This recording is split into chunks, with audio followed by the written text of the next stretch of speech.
Dalam beberapa hari terakhir, hampir semua orang merasakan kondisi panas dan gerah di malam hari. Kondisi tersebut menurut penjelasan Badan Meteorologi, Klimatologi, dan Geofisika wilayah 3 Denpasar akibat panas matahari yang terperangkap di atmosfer bumi.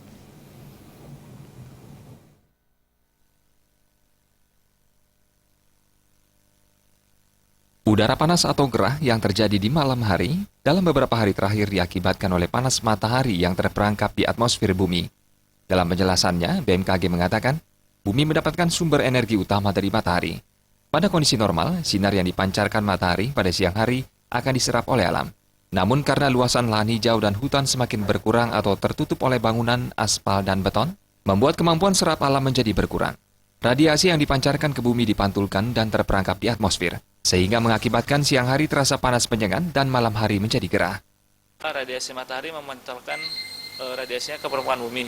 Sebagian itu diserap oleh permukaan bumi, ke dalam bumi, dan sebagian lagi akan dipantulkan ke atmosfer.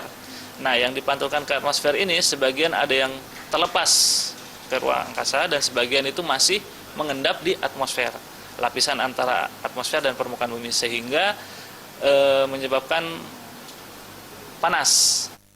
Suhu rata-rata yang terjadi pada beberapa hari terakhir mencapai 32 derajat Celcius, bahkan sempat mencapai 36 derajat Celcius. Kondisi akan kembali pulih jika musim hujan sudah terjadi. Pujiantini dan Joko Andika.